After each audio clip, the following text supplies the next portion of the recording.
All right, Shalom. Before I begin, I'd like to give all praises, honor, and glory to Yahweh, Bahashem, Yahweh Shai, Bahashem, Racha Kodash. I would like to say double honors to my teachers, the apostles, bishops, and elders of Great Millstone, the men whom I've learned this truth from. And I'd also like to say Shalom to the elect that's out there preaching this word in truth and sincerity. All right, I'm the brother Shaquat from the branch of Great Millstone, Montreal. Back with another lesson, and this lesson that I'm going to be getting into is going to be going into a question that I asked ChatGPT, and pretty much the answer that it gave me. And the answer, or the question that I asked was, why does a serpent resemble wisdom? Right? Because it's important to learn, some of the characteristics of a serpent, right? And a serpent is a snake. It's pretty much a snake. It's another word for a snake, right? But like the scriptures say, consider the beast of the field, right? Because when you take a look at animals, there's things you can learn from them. There's things you could learn and apply for yourself.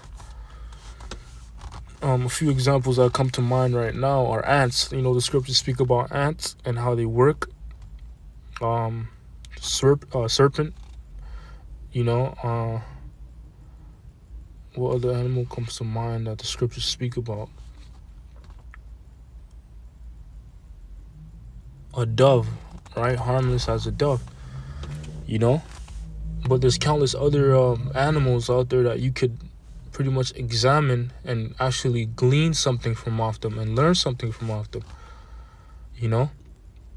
And that's the case with a serpent, right? So what are some characteristics of a serpent that you can pretty much glean from and apply for yourself, right? And Yahweh Shai spoke about the serpent, right? When you read Matthew 10 and verse 16, which I have pulled up here, and I'm going to read it shortly. It says, behold, I send you forth as sheep, right? That's also another animal that the scriptures often mentions, right? A sheep, a lamb, goat, It says, behold, I send you forth as sheep. And when you take a look at the characteristics of a sheep, it's a docile animal. It's an animal that is pretty much, if you had to put a word to it, it's humble. It's quiet. Submissive, right? And in this case, in the case of Matthew 10 and verse 16, it's defenseless, right? That's why Yahweh Shai said, behold, I send you forth as sheep in the midst of wolves, right? And a sheep in the midst of wolves is defenseless, right? It's outnumbered, pretty much. Not outnumbered, but outmatched, right? Because in an obvious situation, if a sheep was in the midst of wolves, that sheep would get torn up. But guess what? Yahweh Shai said, be ye therefore wise as serpents and harmless as doves. So even though we're at a disadvantage in this situation, in this society, there's a way that we could maneuver, right? And that's by using wisdom like a serpent, but at the same time being as harmless as a dove, right? So let's take a look at what ChatGPT told me here. It said, what does a serpent resemble? I said why does a serpent resemble wisdom? It says, great question. The connection between serpents and wisdom goes back thousands of years in religion, mythology, and symbolism.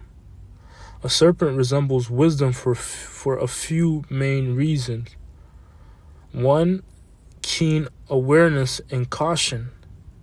Serpents are extremely alert and cautious, right? And that's why it's important to be extremely alert and cautious when you are in a situation where you're at a disadvantage. You don't have any power. You don't have that much power. You know, it says they move carefully, strike at the right moment, and avoid unnecessary risk. That behavior mirrors the qualities of wisdom, right? It says being discerning, patient, and strategic, right? So those qualities of serpent, they pretty much resemble or mirror wisdom, like I said, right? Number 2, it says transformation and renewal. Snakes shed their skin, symbolizing renewal, growth, and the ability to adapt. Key traits of wisdom. A wise person knows when to let go of the old and embrace the new. Right? And adaptation is something that's important to apply in this walk too, in the ministry. Right? Because you're gonna be put in particular situations by the Lord, but it's just a trial, and the Lord's gonna see how you adapt, how you handle the situation, right? 3, it says hidden knowledge. Snakes often dwell in hidden places, underground, in cracks under rocks. This made ancient people see them as guardians of secret knowledge or mysteries. 4, it says balance of power. A serpent is not always aggressive, but has the power to defend itself decisively when needed. Wisdom works the same way, not using force carelessly, but applying it at the right time, right? And that's very important. Not knowing when to use your power. And in our case, is wisdom, knowledge, and understanding, right? You don't just teach anybody, but you teach who you see is willing to learn, and who you think might get it, in the spirit. And that even maybe you could also apply that with situations where you might you might get pulled over by a police, right? The apostles often talk about this, but when you get pulled over, you can't crash out and be like, no, I have my rights. If you get pulled over for no reason, you can't just crash out, man. You have to be smart about it. You have to abide by the laws. You have to be respectful to the officer, because if you basically add fuel to the flame, he's gonna, things can go left. And we've seen countless videos like that, man, to where Jake gets pulled over and shit just goes left because of how he acted. And it could have changed. It could have went differently if you were respectable and pretty much well-mannered and, contained yourself. But that's a part of being or wise, or, being like a serpent, knowing, reading the situation, and then basically moving accordingly. Even though it might not feel good, it's still something that, it might, is going to benefit you in the end, right? Because let's get this. 1 Samuel chapter 21 and verse 10, it says, because this happened with King David, he was put in a weird situation and he had to act out of the norm. But guess what? Him doing that, even though it looked foolish and stupid, actually saved his life. 1 Samuel 21 and verse 10, and David arose and fled that day for fear of Saul, and went to Achish, king of Gath. And the servants of Achish said unto him, is not this David, the king of the land? Did they not sing one to another of him in dances, saying, Saul had slain his thousands, and David his 10,000s?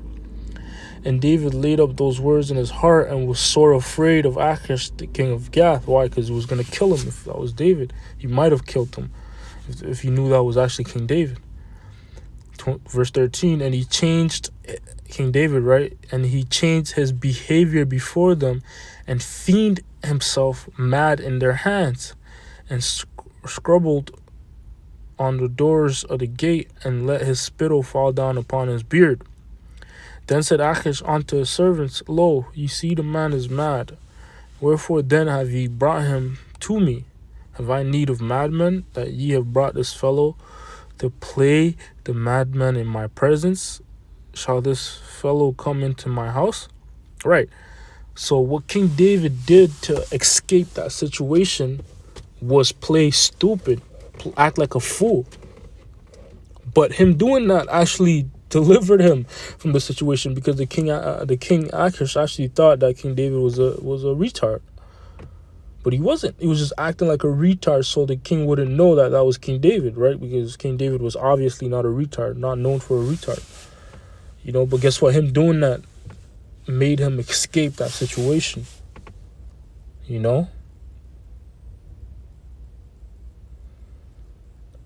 And that's what it is. That's wisdom. That's being like a serpent.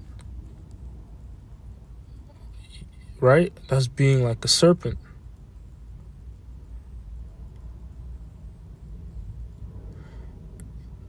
And that's also another thing, right? Scriptures speak about wisdom being a defense when you apply it and use it, man, because that's what the wisdom of the scriptures is for the men of the Lord and the truth. Is for you to use and apply in your day-to-day life, right? Because that's what's going to guard you and defend you, throughout your day, and So this is the book of Sirach, chapter 6 and verse